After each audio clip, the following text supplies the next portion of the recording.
Mitten. So welcome to the final Executive Speaker Series of the semester. My name's Jenny Darrick, and I became the Dean of the Farmer School just a few months ago. We've had an outstanding lineup of speakers this semester, and we've been able to bring speakers in from all around the world, from Asia, from Europe, and from the United States. Going virtual has allowed us to welcome our alumni and friends to join these events. We've received extremely positive feedback from our stakeholders who've been able to stay engaged with the school and the university, especially during these trying times. Today, I'd like to welcome Mark Mitten and the Sung family to discuss the case study of Abacus Bank with Professor Karen Myers. I'll let Mark introduce the family and the case study to you, but first I would like to introduce you to Mark Mitten. Mark Mitten majored in marketing, graduating from Miami in 1980. He's remained connected to the Farmer School and Miami ever since. He served on numerous advisory boards and often speaks to our classes. As I mentioned, I've only been at the Farmer School for just a few months, but I met Mark very early on in my deanship as Mark serves on our Business Advisory Council. Mark has quickly become a friend and demonstrated his support for the school by volunteering to help facilitate strategic planning sessions together as we write the next chapter of the Farmer School story. Now back to telling you a bit more about Mark.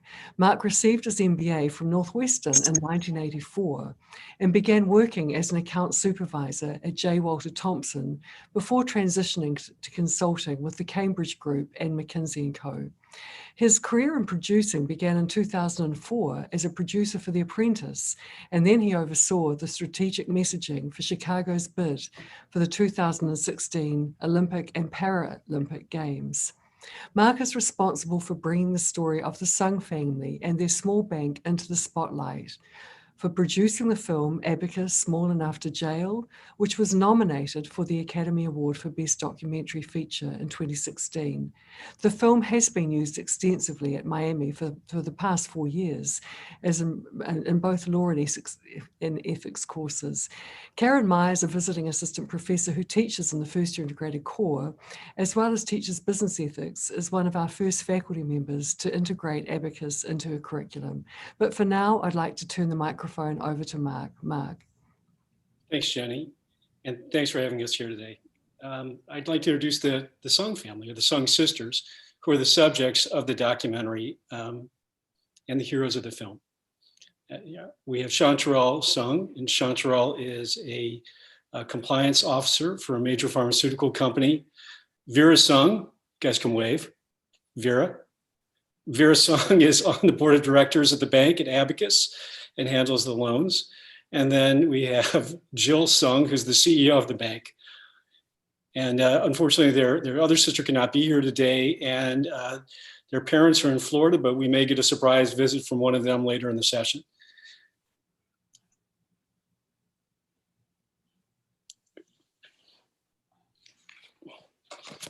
Who's coming up next? I'd now like to introduce Karen Myers. So Karen, can you please wave?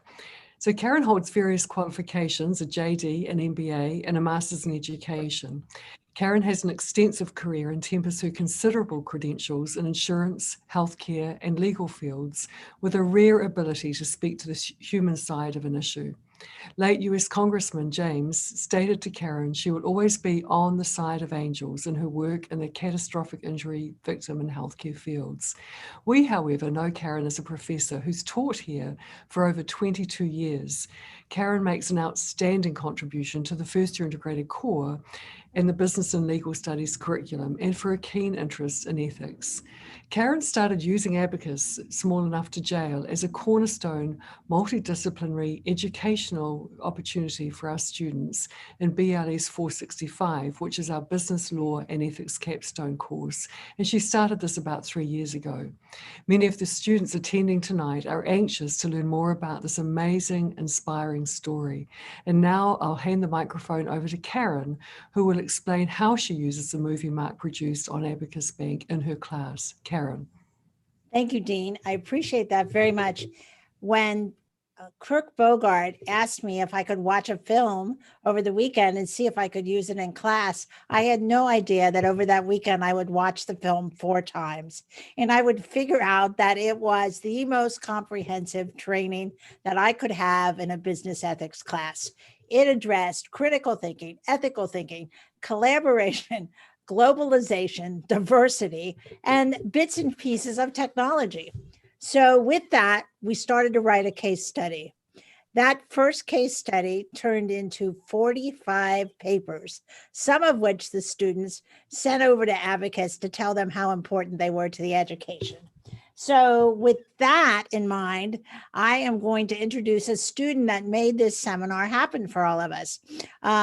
You have Hannah Dove. Hannah, will you wave and show? This is Hannah Dove. And I was teaching BLS 465 this semester and handed out my syllabus and mentioned what a wonderful opportunity Abacus was going to bring to the class.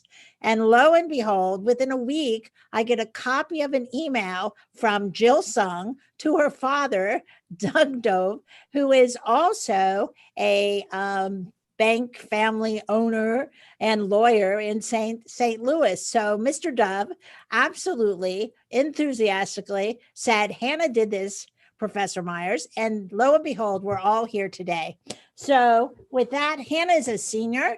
She's taking the ethics class. She is a major contributor to that class where we study business, law, and ethics and how it integrates into the field of business. And so with that, I'm going to introduce Hannah, who's going to ask the panel the first question. Thank you, Dr. Karen, and thank you so much, everyone, for being here tonight. Your father's leadership ability is absolutely amazing throughout the documentary. What was his business model in securing such loyal customer relationships? If we asked him what he believes is the most important lesson we could learn from Abacus Small Enough to Jail for use in our business careers, what do you think it would be? Jill, go for it. Want me to do? All right, you want me? Yeah. Well, I think that one of the things that my father has always said to us as a business advice, he always says, when you're looking at a decision, a business decision, the decision that brings the greatest good to the highest amount of people is actually the right decision. And I think that he is he has an MA in economics.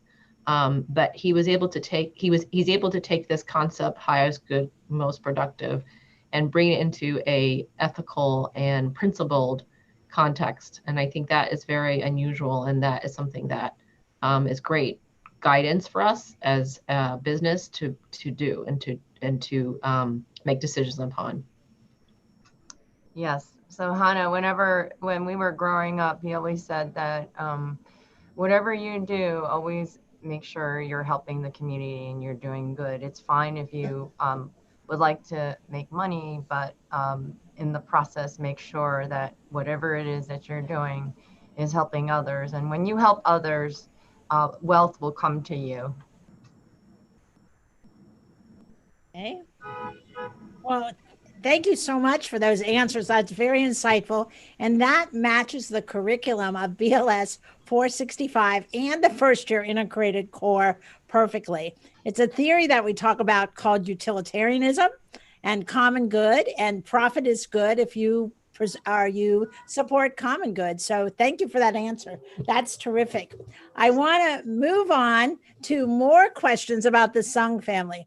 You should know that we asked students to submit questions before, and 191 questions were submitted. Don't worry, we're not going to ask you 191 questions, but we did consolidate a couple of them about the family. And one of the questions about the family was, you were through a terribly difficult time, and yet you maintained such loyalty to each other, and you maintained such terrific relationships. What is it that allowed you to do that, helped you to do that? And what can you teach our students that are on the line about collaboration and doing that behavior? Chantrell. You want me to take that? I'll help you. I mean, I think when you unite against a common enemy, oftentimes that brings people close. But as a family, I think we've always been very close. We've each had our differences. And as you can see from the film, we often do argue a lot. And I'm the one who probably gets the most emotional. But the trial itself, which was, the latter part of this entire 5-year battle, it lasted about 5 months. The whole thing was about 5 years. But I would say, like, the trial itself was the point at which we all really came together. I ended up taking a leave of absence from the job that I currently was at the time, which was not the district attorney's office. It was a different job, but I wanted to help with the trial, and I couldn't therefore work at my other job.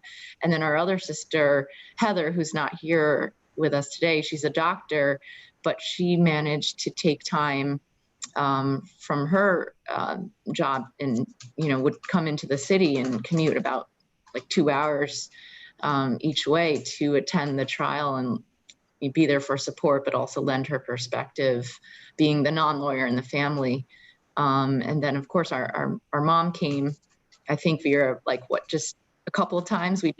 We knew she would probably make noises and stomp and and get emotional, and that wasn't permitted during the trial. So I think she just sort of came at the end for the summation.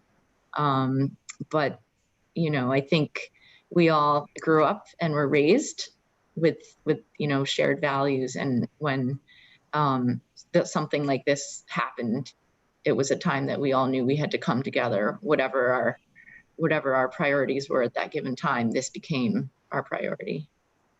Yes, and in fact, Professor Myers, during this time, which was the most stressful period probably in our lives that we might ever experience, we actually became closer than ever before. And during the trial, having Sean Trell there every day and being with Jill every day in the courtroom together, we were together trying to fight this injustice, just was very eye-opening. And I remember saying to my sisters at one time, I'm saying, let's remember these moments, because when would we ever be together like this every day? So close, so united, and fighting for a common cause. Well, thank you for that answer. That's a terrific answer. Just as a piggyback on that, you obviously emulated such respect for each other and such respect for your parents. Tell us a little bit about how that respect was built.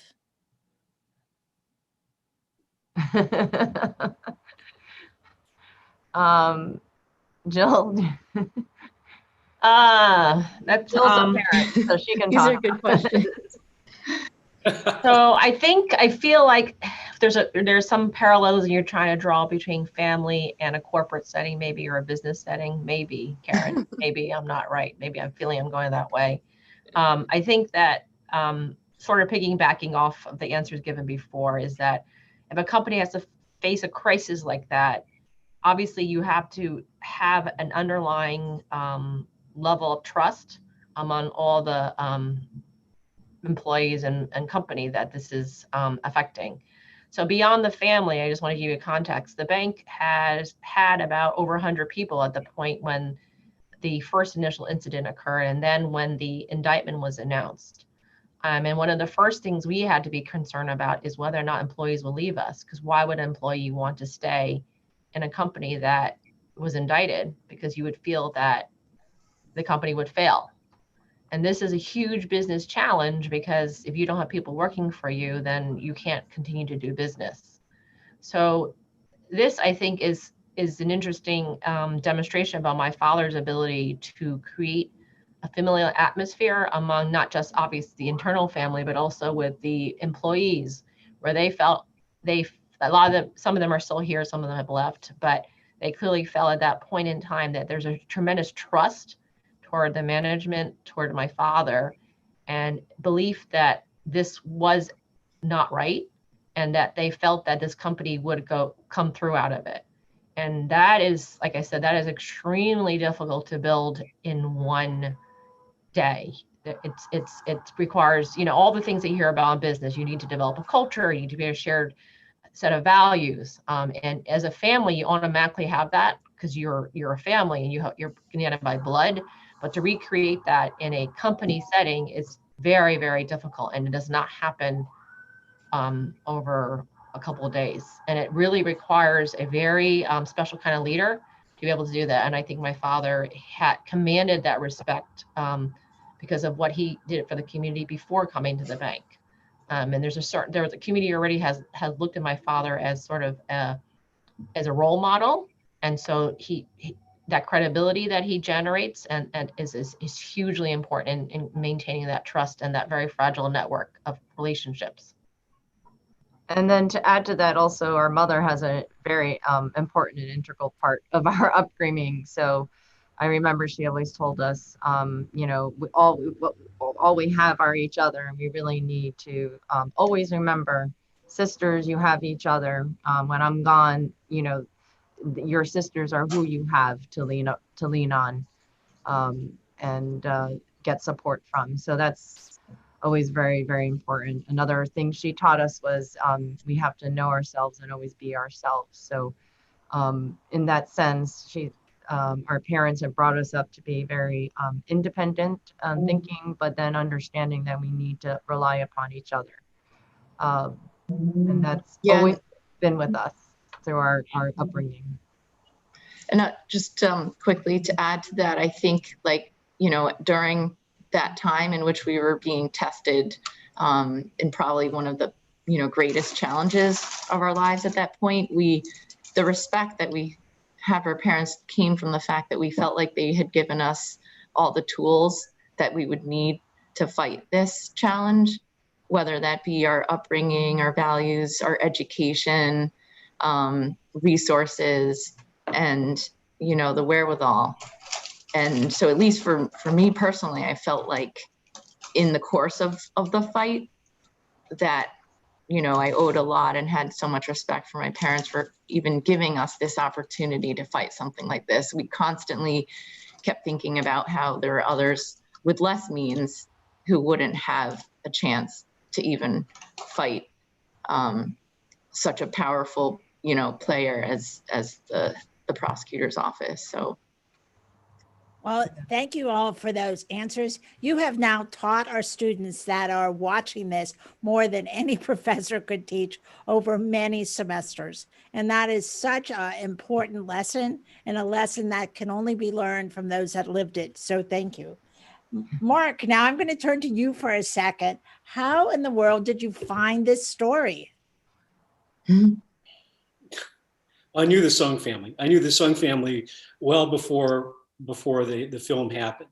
So you already see the remarkable people talking about values, principles, and the fact that Mr. Sung had started this bank to benefit the community since there was a void from the big banks that wouldn't serve the community.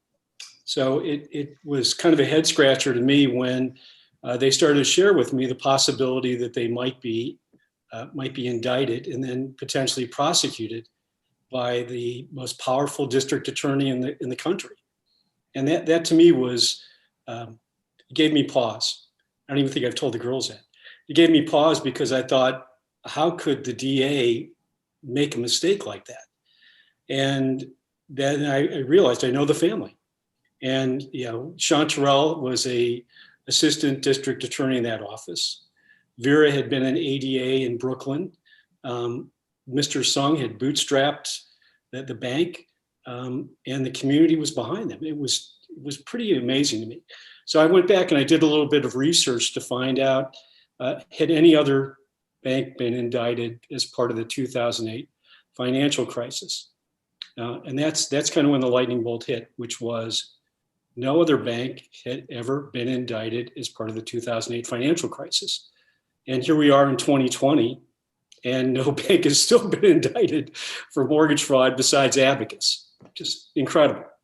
But I think that and talking to them and recognizing the fact that for the most part, most of them were willing to tell their story when we started to talk about the documentary. I think there's one person on the call here who was not forthcoming about wanting to be in the documentary, and Mrs. Sung was too. But we had amazing access. And the thing that always amazed me was that that they wanted to make this film regardless of knowing what the outcome of the trial would be. So when we started, they didn't know how this would turn out. But for them, it was important for the story to be told, regardless if they won or they lost, because they were fighting for their reputation and they were fighting for the community in Chinatown. So that was really the impetus behind it. And then we convinced Jill that she should do the documentary. Okay. Well, thank you very much for that. That's real insightful. I want to turn a moment to the Chinese community. And when the indictments came down, what were the repercussions in the Chinese community, if anything? And how did you handle those repercussions to bind such loyalty to you and your bank? Are you saying repercussions to the bank or repercussions to the community when the indictment came down? Thank you for asking for clarification. Were there repercussions to the relationships between the bank and the community? Well, yeah, so I mentioned a couple questions ago about trust relationship within the family and the employees of the institution. And now we're going out to a further relationship between the bank and its customers. And so when there is an indictment on a company, and especially in a financial institution, the loss of trust is a huge repercussion, because what will happen is the customers will come in and withdraw their deposits. And that is, if they do it in a manner that is quick and sudden, and we are not prepared for that, that is what we call a good old-fashioned bank run. And one of the reasons why I think Mark liked the movie It's a Wonderful Life was that scene where you saw Jimmy Stewart having to deal with a bank run. And there was one other time in our institution where we actually had a bank run, and that was when there was an employee defalcation, and there was a scene of that in the film as well. So we were highly concerned, and the regulator was highly concerned of that immediate consequence when there's a bank run. And when there's a bank run, there's basically very little a bank can do to stop it, because it's like a panic attack. And it's basically like a, full out bleeding of funds coming out. And so in the banks, when you may understand about banking, we keep our deposits, but we also lend out that funds to the community. And that's the whole point, is to be able to take the deposits from the community and then build and give that money back to the community, so the community can then develop and grow economically. So if everyone comes in and takes the deposits and we've got loans, we don't have all that money to give back right away at that point. And the FDIC can come in at that point and close you down, because your deposits are insured by the FDIC. So that was a very strong, very concerned, immediate concern that we had when the indictment got filed. Now, I was saying before, the same reason why employees were willing to stay with the bank during this time period is the same reason why customers were willing to stay in the bank. It's the same idea that in particular, my father, as the leader of this, there's tremendous trust in the community to him and to what he's accomplished over the year, especially also when he's built the bank. He started in the community as a lawyer, an immigration lawyer, and he helped many people become citizens here. And he had then, and through that relationship, people in the community know him, remember him. Even when he walks down the street today, it won't be surprising someone comes up to him and says, "Hi," even though he doesn't recognize them, he goes, "I'm one of your former clients." And so it's that much of a connection between the customers and the bank through a person. And then those person's ideals and principles are realized in the actions of the institution, that you can continue to develop that trust with the customer, that they weren't going to walk away. And then ultimately, I think the customers realized that this was not fair from a pure social political perspective. As Mark said, I think everyone knew what was going on with the 2008 financial crisis. Why would you pick this institution and that has done so much good? So I think a lot of the customers also in the back of their mind definitely felt that the community, Chinese Americans, Asian Americans were being picked on. So there was some sense of loyalty through that common culture as well. Okay, thank you for that. Yeah, I was just going to mention too, and Jill, I don't know if you want to talk about this or Vera, but just that critical moment where the day before, it was less than 24 hours before the indictment was unsealed, and the day of the arraignment, my father, building upon that foundation of trust that Jill just mentioned, he called an immediate press conference with the Chinese media that he had already built a relationship with over the years. And he gathered them in the office and explained that this indictment was going to be made public in less than 24 hours the next day, and that the bank would fight this case, that the bank was not guilty, and that the community should maintain their trust in the institution. And from my perspective as a prosecutor, I was extremely appalled by this tactic of the district attorney's office to, after a year or 2 year long grand jury indictment, to not give the defense counsel notice of this unsealing of the indictment.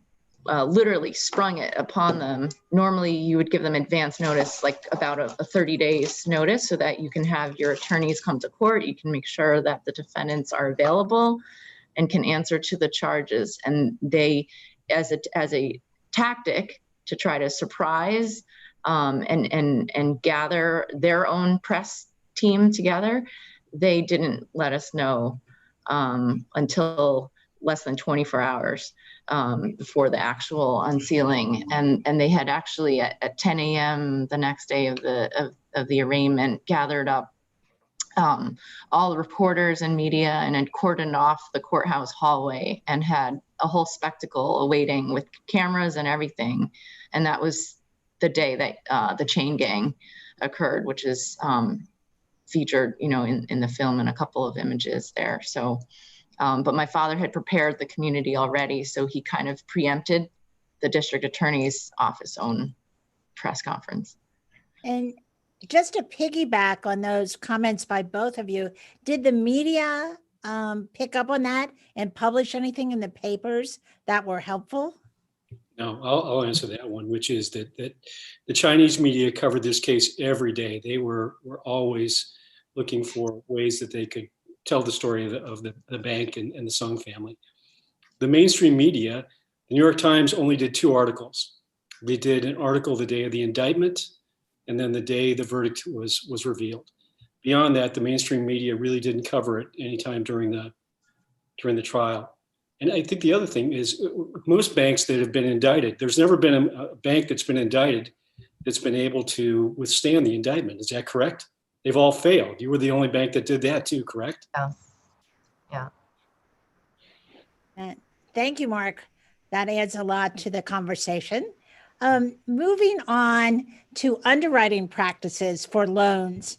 A couple of the students asked the question, have you changed your underwriting practices, or are you still incorporating some of the cultural differences that became apparent in the Chinese community, gift versus loan on home down payments, etc.? Have you changed things at all or not?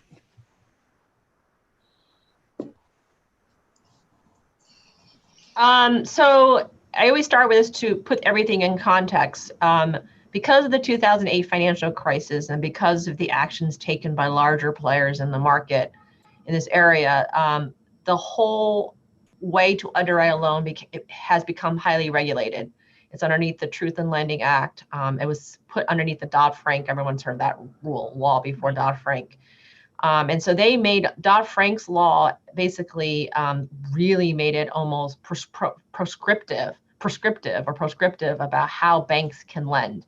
And it took away a lot of the personal touches that community banks do, and I think in the film, my father explained that if he was getting a business loan to a restaurant, he doesn't really necessarily need to know on paper the restaurant is doing well, because he could literally go across the street on a daily basis and see if the restaurant has customers and has business, which has always served community banks very well. And that's the whole point, is that interaction and understanding of the customer in a very innate and personal way, intimate and personal way, is the best way to be able to assess credit worthiness and sustainability of the loan that you're giving and the need.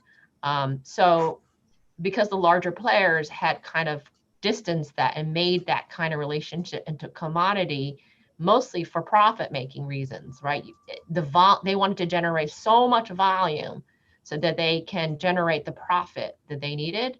Then that kind of intimate relationship and that ability to maintain that understanding of the customer has to be blown out of the water in that model.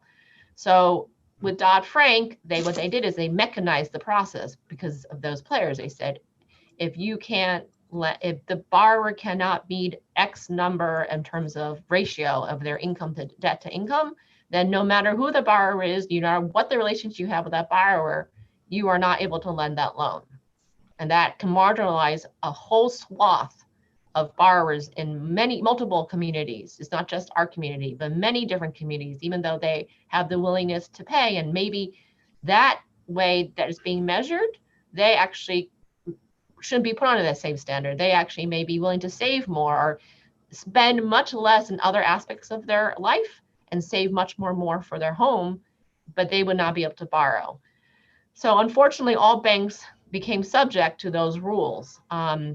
What we did is in that situation is we actually found carve-outs, which was extensively asked for through this process by small banks like us, because we understood how much this will affect our borrower and how much it would harm credit to our communities.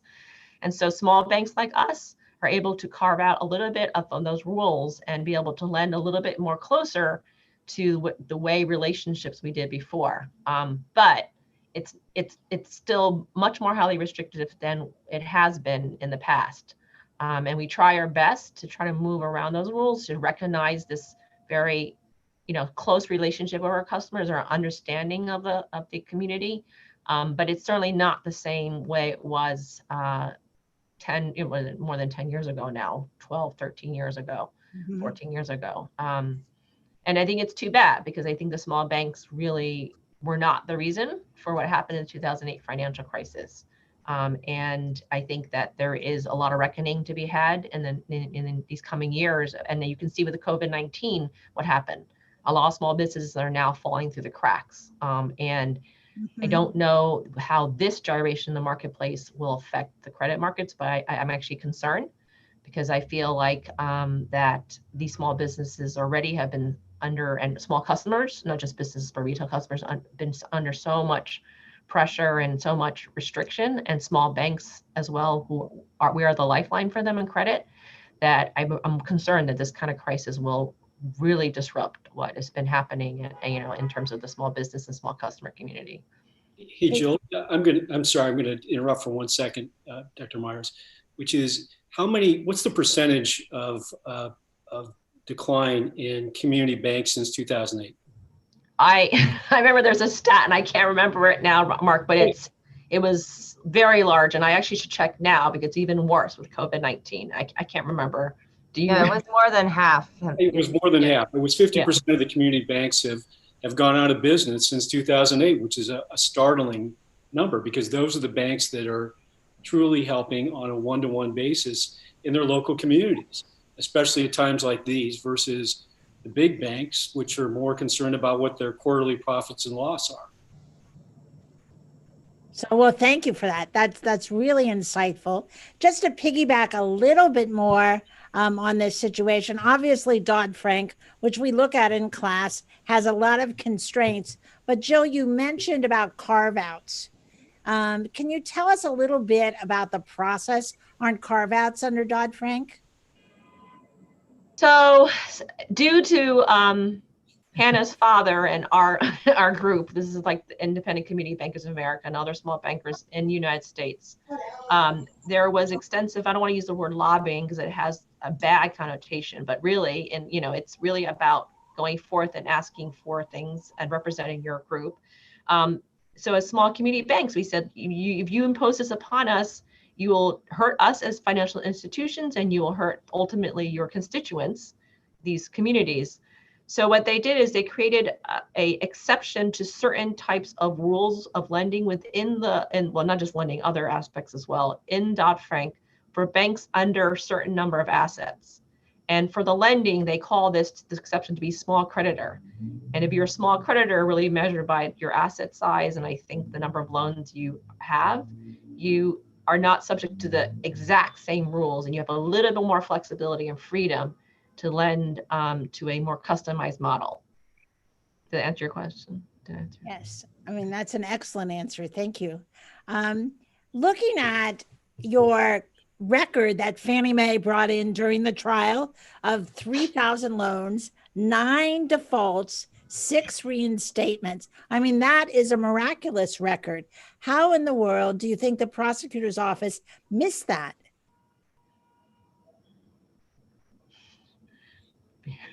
They did not miss it. They did not miss it. They did not miss it. Their position was the rate of default. It had nothing to do with the crime that they wanted to accuse us of. So, and we kept on saying that the fact that there were no defaults indicated that that there were no issues with the loan because people could obviously pay their loans, which is something that they refused to recognize and to understand. And as a matter of fact, at one point, the lead prosecutor who left right before the trial actually began had said something during a hearing, which was, in my mind, completely racist, actually. He said, why does this community, something to the effect of, why does this community think that they deserve an exception because they pay their loans? So that was just something that was so, it just angered me to the core and gave some insight as to perhaps what was going on and what was in their heads, and, you know, leading to this issue of bias on their part.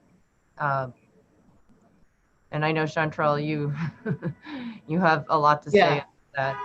Well, you just reminded me, I thought what you were going to say is that, do you remember when they kept purporting this theory that the ends do not justify the means, which I think was, you know, we might talk about this later, but it was an indication of what you're not supposed to do as a prosecutor, which is that you're not supposed to draw your conclusion before you look at the evidence. You're supposed to look at the evidence and follow that and go where that leads you. But they were so dead set in their minds that, you know, there was this criminal intent and wrongdoing, and that therefore they took this very good thing about the loans that were so well underwritten and performing so well, and turned that into this theory of, well, those ends are not justified by the means, and the means are what's wrong, and therefore, you know, the indictment is justified.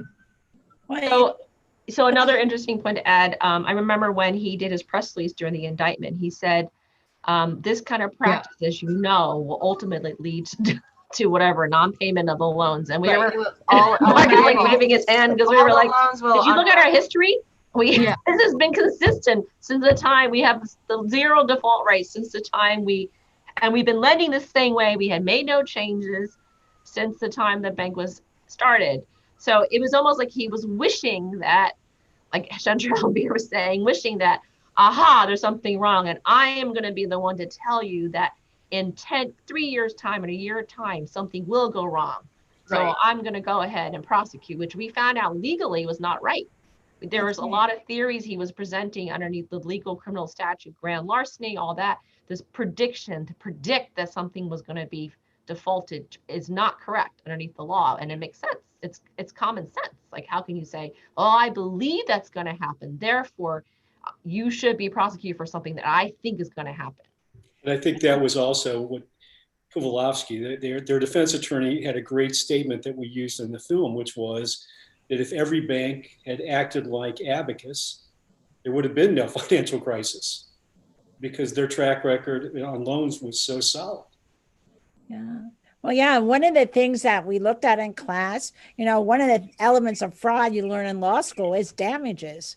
And it has to happen. It can't be a factual projection that it might happen. And so the whole thing made no sense. And I think one of the students actually wrote a paper about that. I want to turn to Mark and the Sung family on this next question. How has making Abacus small enough to jail changed your lives, if at all? Wow, it's tremendously changed our lives. For instance, I don't think any one of us would ever have envisioned in our lives that we would be traipsing down the red carpet and the Oscars. So that was, you know, an incredible experience in and of itself. But on a more serious note, the film and the outreach that has had, and all the different elements that of what we had gone through, which is there's elements of big banks versus small banks. There's elements of bias and racism, all the different issues about and our family dynamics. All of these, you know, themes apparently are so universal. So when the film was being shown, we were so amazed by how many different people from all different walks of life, all different ethnic backgrounds would come to us and say to us, this is us. We've gone through this. We lived through this, you know, and thank you for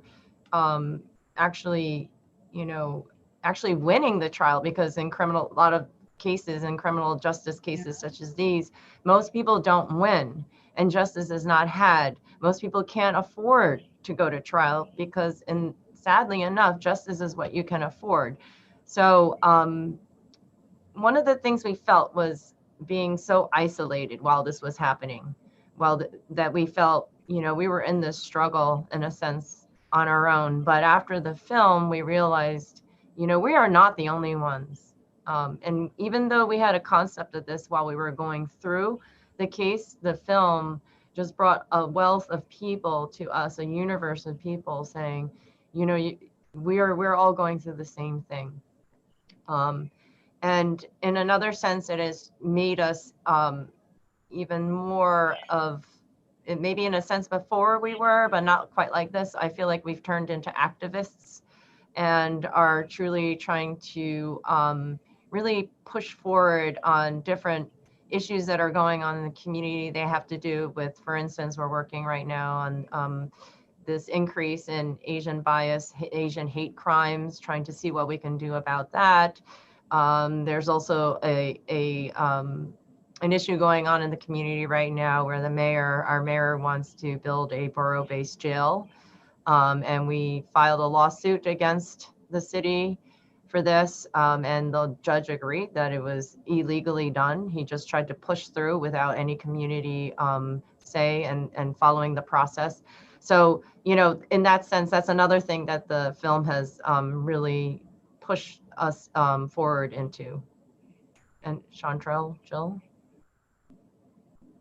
Anything? No, I agree. Go ahead.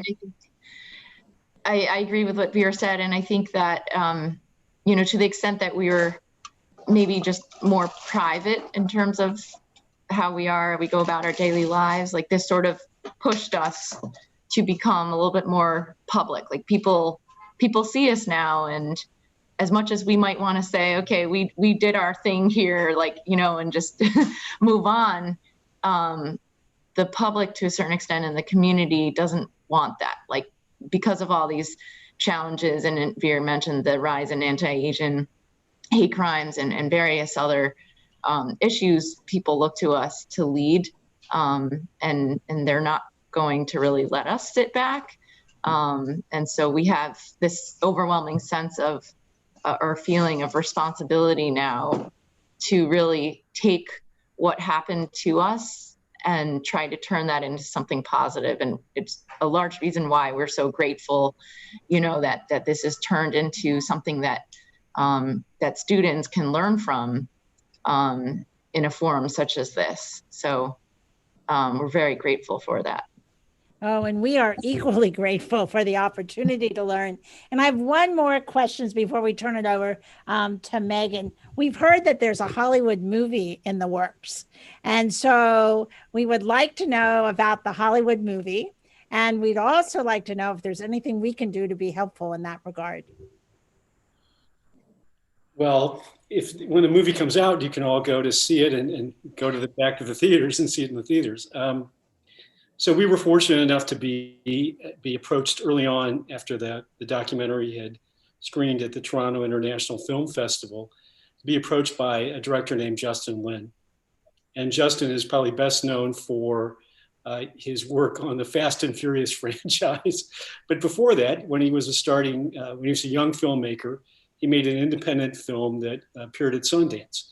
So he always wanted to get back to talking about issues that related to Chinese Americans, and he was very taken by the documentary. And he wanted to remake it into a feature film.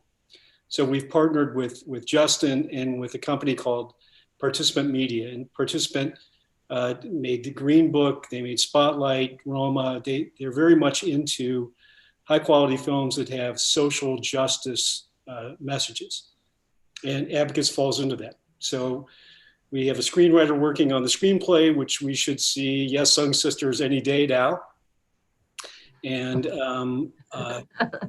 we're looking to shoot this coming summer. So it'd probably be out in 22. Okay, well, thank you for that. And I'm gonna now, first of all, thank you for the panel today. It has been so wonderful. And Megan now has some of the audience participants handing her questions through the electronic media. And Megan, if you want to ask some of those questions.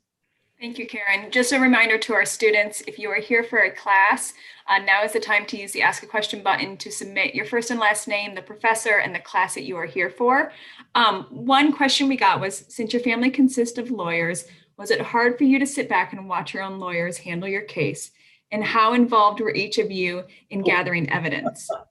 we all we all laugh about it because yes, my father's a lawyer, Jill's a lawyer, Chantrell's a lawyer. My dad would be writing briefs and instructing our lawyers how to do this and that and what they should do and all his different very good theories, by the way. And our lawyers would have to figure out how to handle all of that in the meantime. And Jill was so, our lawyers are only so good as they having to learn and know about something that they really had no experience about before. Yes, they know how to do trials, but they may not necessarily well versed in loans and Fannie Mae. So we had to make sure that they were educated and knew about that. And they obviously capable enough in learning that. Then there was another aspect, which was, knowing about the culture because they were not Asian. So we had to explain to them different things. Remember, the trial was most of the witnesses spoke in Chinese, so we had interpreters all throughout. And then during the trial, yes, Jill, Chantrell, and I were there, sitting there, and there would be many times. And one time, I remember Jill jumped up when the prosecutor had basically made a mistake about the Fannie Mae regulation. She was applying the wrong one. And she jumped up and had to tap our attorney on the back and pass him a note and say, this is not right or whatever. So, I mean, there was a pivotal moment. Yes, a lot. Actually, where I remember getting so angry because our attorneys didn't do something. I almost had to be held back. But but by the way, thank you for that question, because I think us being attorneys and with our different backgrounds, Chantrell with criminal background and having worked at that office, me with my little bit of criminal background, being a prosecutor as well, and our attorneys, and Jill obviously being an attorney and a banker, that really truly helped us through this process. And we really couldn't imagine and still cannot imagine how just a regular person would actually get through this. It's really very hard, really difficult. Thank you for that. Another one is, to what extent did participating in the documentary help with coping or reconciling with the events that transpired in your lives? Chantrell? Yeah, so for me, I always say this, that it was almost cathartic. I was one of the members of the family who was sort of resistant to the whole idea of being filmed, especially going through something like this. I thought it would be a distraction, but also potentially put our legal strategy at risk by having another record made of arguments. And so I was opposed to it. And then when I was interviewed for the first time by the director, Steve James, Mark, you're laughing, but I don't know what it was, but maybe it was his kind face or his humanitarianism, but I had literally started to feel very emotional and just broke down crying and felt like I could tell this man everything that was on my mind, which was perfect for him as a documentarian. Thereafter, it was almost, nice to have the film crew with us. It didn't feel invasive, to their credit. It felt like they were kind of there with us. And we knew, as Mark mentioned, that whatever the outcome of the case was, whether it was in our favor or not, this would be revealed. So it wasn't even that, we felt like, oh, they're on our side. It was just sort of nice to know that we had a voice through what they were doing. And early on, when we were doing long edits of rough cuts, we had a drinking game. Every time the Chanterelle cried, we would all take a drink. One of the great things about the documentary is that I get to finally see some of the things that I do to Chanterelle that she said to me I do, and I never noticed, like cut her off, not let her speak. So I've learned things by watching ourselves on the documentary. It's really. Well, in the essence of time, I will stop there. But before I hand the floor back over to Jenny, I will say to our audience, I will be sending a link to the trailer. I'm sorry that it did not play at the beginning, but to everyone who is watching live, I have your email addresses, so look for that from me probably in the next 24 hours. Jenny? Wow, what an amazing event. I want to start by thanking Mark, Karen, Hannah, and of course the Sung sisters for giving us the gift of your time and sharing so much with us tonight. Tonight, to me, has represented what makes the Farmer School great, an event that we can bring together students, faculty, alum, and practitioners to talk about things that really matter in a deep and interesting way. But above all, as I was listening to you talk, I was thinking about Peter Drucker, after the father of modern management, and what he spoke about when he talked about functioning society. He said a functioning society requires sustainable organizations that are run by ethical and responsible leaders who pay attention to what they do to and for society. And I want to just close by giving us that thought to pause on about the importance of all of us contributing to a functioning society. And again, I want to thank our guests tonight for their tremendous contribution, willingness to share and teach us much about your world and what has made your organization so successful. So thank you. We want to thank you as well, Thank Professor you. Meyer, Dean, and everybody. Hannah for allowing us to come on. It's been a wonderful experience for us as well. Thank you so much. Yes, we relish these opportunities. Thank you so much. Thank you, Professor Myers, and all your students for everything they've done and all their notes and letters during a few years back. They really were so heartwarming. Really appreciate that. Thank you.